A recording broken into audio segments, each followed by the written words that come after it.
And if you're joining us on Zoom, please use the raised hand function for questions, and we will address questions in the Zoom first, or in the room first, and take questions from Zoom just after that. So hold on here until Hunter comes up.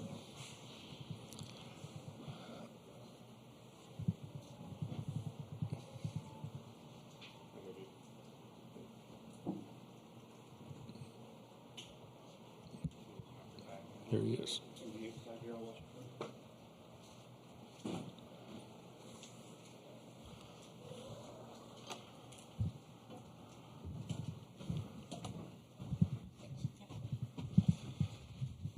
Okay, Tony, give us an overview, please. I'm not good at the opening statement thing. We got beat tonight. Thought our guys played all 9 innings. Maybe their coach could have managed the game a little bit better and put us in a better situation to find a way to win. But you got the stat sheet right here. Same one you guys got. Good for whatever questions. Okay, we'll open up first for questions for the student athletes, and we'll start right here. Mike Wilson, Knoxville News Sentinel. Guys, did you hope to have, I guess, more success having seen Paul Skeens earlier in the year, and what went wrong offensively today? Yeah, I mean, obviously we're looking for more success. The more success, the more opportunities you have to win a ball game. But, I mean, we knew coming in, that he's an unreal arm. I thought, game prep was really good. All pregame work was good. Building up to the game, but just wasn't able to get it done. I thought we had a lot of good at bats and a lot of quality at bats, good fight in the box, but just not able to get it done. Griffin. Yeah, obviously Paul's really good, and there's no other way to put it. And he was on his game tonight, and he was executing his game plan. And when you face a guy like that, you need a couple breaks to go your way. And I think Hunter kind of talked about we had some balls at guys that when you're going up against a guy, and that caliber of Skeens, you need those balls to fall. And, some of those hits just didn't get down for us today. Okay, next question. Oh, you had your hand up, Jake. Okay. Jake McKeever, College Baseball Central. Hunter, you hit the home run right after they pulled Skeens. Was it kind of a different adjustment there since Skeens kind of throws so hard and Gavin's a little bit slower? Obviously it's a little bit of adjustment, but, that's kind of the game of baseball, just make adjustments on the go. But, we looked into the scouting report on the guy that came in, and he was a heavy breaking ball guy, so kind of set my sights on breaking ball and was able to get a good pitch to hit. Okay, next question. Leah. Leah Van, Baton Rouge Advocate. Griffin, what was difficult about hitting Paul Skeens tonight? The guy has 4 pitches that he can throw for strikes, and everybody sees the velocity, and that doesn't help when you're at the plate. But his ability to locate pitches and his ability to mix pitches, 2-0 is not an automatic fastball down the middle, right? He's able to spin the ball well, and he's able to locate. He doesn't miss over the the middle of the plate a whole lot. So you combine that with just the arm talent that he has and the pitch repertoire that he has, and he gets to be a pretty tough at bat. Okay, next question. Here. Matt Towle. Yeah. Can you hear me? It's on now. Okay, cool. Matt Towle from World Baseball Network. This question is for both of you guys, Hunter and Griffin. 14 strikeouts offensively. What's just the mindset for you guys to come in on Monday against Quinn Matthews from Stanford and just limit the strikeout counts? Hunter, you start. Yeah, haven't really looked into anything about Stanford yet, but, I think just do what we did tonight, obviously. Had quite a bit of strikeouts, but a lot of positives to take from those at-bats. So, we're looking to Quinn Matthews tomorrow and then get a game plan ready and attack that. Griffin? Yeah, kind of along that line. Obviously strikeouts aren't good, but, let's be realistic. The guy's probably going to break the all-time strikeout record for a single season. So, there's some give and take with that. We're just going to get back into our prep work and get ready for Stanford. And, Matthews is a good arm and somebody else we're going to have to, prepare well for. Okay, any more questions for the student athletes? Yeah, right here. Question for both guys. I know a loss is a loss at the end of the day, I suppose, but showing a little bit of fight there at the end, kind of clawing back into it a little bit, does that give you something not to have to stew on quite as much over the next day and a half or so? Griffin, you start. Yeah, no, you got to take little victories. I was proud of the way that we fought in those, the 8th and 9th inning, and it gives us a little bit of a boost of momentum to, have a good practice tomorrow and, get our prep work in and, get ready to play a good team on Monday. Hunter? Yeah, same thing. Just, we always know we're offensively, one inning away from a big inning and getting right back in the ball game. But yeah, I think we're pretty confident going into to Monday, and we got a bullpen that's ready. Okay, any more questions for the student athletes?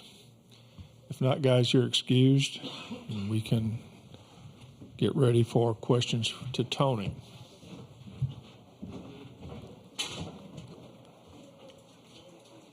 Thanks. We'll see you Monday. Okay, once again, remember to give us your name and affiliation before you answer the question. Before you ask the question, we'll start with you here, Mike. Yeah, Mike Wilson, Knoxville News Sentinel. Tony, how much faith do you have with Chase Dolander in elimination games after what he's shown? And with the pitching staff you've got left, do you feel like that gives you a shot to get back out of this side of the bracket? Yeah, I don't think we can do anything until, as Griff and Ensley pointed out, get out of bed tomorrow and prepare. And then Monday will come when it does, but I want to see Drew Beam pitch again, and so does Chase Dolander. And I think Beamer and I probably have as much confidence in that guy as anybody else on the staff. And one of the guys mentioned, too, we've got a bullpen that, basically has gotten us here. So in combination with that and our position players getting after it, got plenty of faith in this group. If we would have lost faith about halfway through the year, we'd be recruiting for about 2-3 weeks by now. Okay, Leah. Leah Van, Baton Rouge Advocate. Tony, what was different about the Paul Skeens your team faced today as opposed to when you saw him in March? Threw backwards. Throws 100 miles an hour, and he threw backwards on our guys. So from his end, you're doing anything you can to advance to the situation in the bracket where you're in the winner's side. And he mixed it up. And in order to do that effectively, you got to throw strikes and command your pitches. And he did that. I don't know what his changeup numbers are. And my angle is not that great, but I would imagine his changeup usage and then strike percentage changeup wise was as good as it's been all year. He was effective with his whole arsenal, but there was a heavier mix, I think, than we expected. I think our guys recognized it right away, but easier said than done adjusting on the fly in that situation. But the communication was good by the guys in the dugout, what they were seeing. Okay, right here. Sam McEwen from the Omaha World Herald. Coach, I apologize if you've already answered this question, but why didn't you throw Chase tonight versus choosing to throw him on Monday?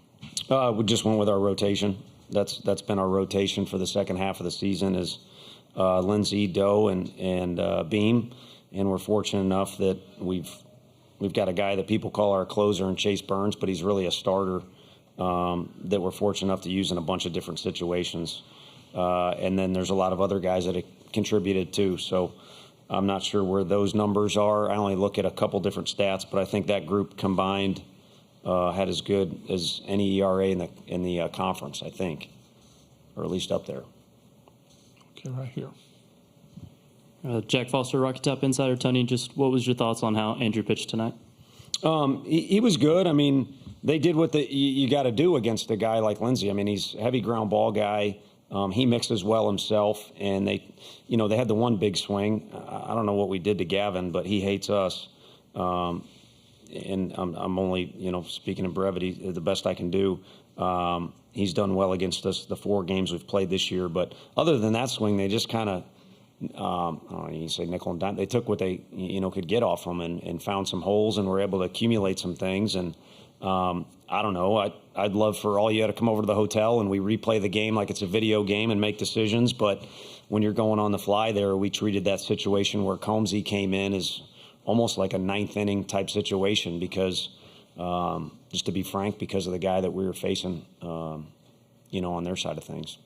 But I thought he threw the ball good. Okay, Jake. Jake McKeever, College Baseball Central. Coach, your guys said they felt like they got ambushed the first time against Paul Skeens. Did you kind of see that at the plate tonight? No, I didn't. Don't anyone throw a water bottle at me or anything. I've never played here, but the shadows that's a deal. We've got a kid from Arkansas, that Oregon State game and other situations. So I think that was a little bit of extra battle on top of a guy that's already got a great arsenal. And then again, the fact he was mixing, caused our guys to need to make an adjustment a little bit. But the whole package there, they played some good defense behind him. The whole package was them making a bunch of plays and pitches, and our guys having to just keep fight without really getting a reward to show for it the first 5 or 6 innings. Eventually, the pitch count got high, so you got a positive you can rely on. But I don't feel like the guy, maybe I'm saying the wrong thing, but from my standpoint, I don't feel like he bum rushed us. He was just better on most of the occasions that he was up there. Okay, we have time for one more question. If anybody wants to take it, yeah, right here. Wes Rucker, 24/7 Sports. Tony, is it tougher these days? Guys have so much data on where pitches are, and guys can know the zone, and it just seems like there's so much more access to stuff. Is it harder to get guys to extend their zone now offensively than it used to be? Because and it seems like if it's going to be off the plate a little bit throughout the night, is it tough to get guys to adjust to that? Dude, I'd like to coach the game on Monday, or at least be over there in the dugout.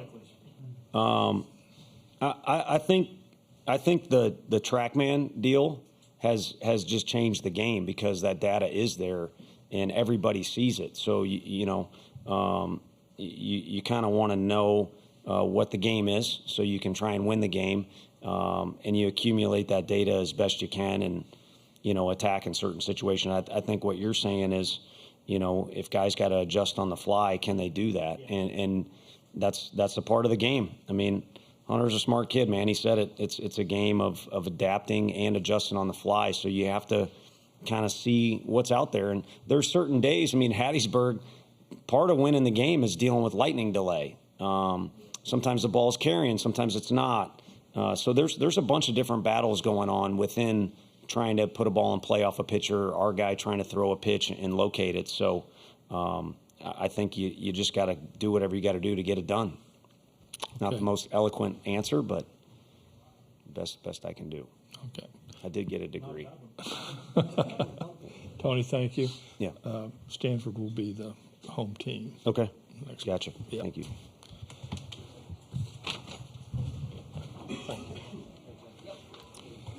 I remind you that Hammond Communications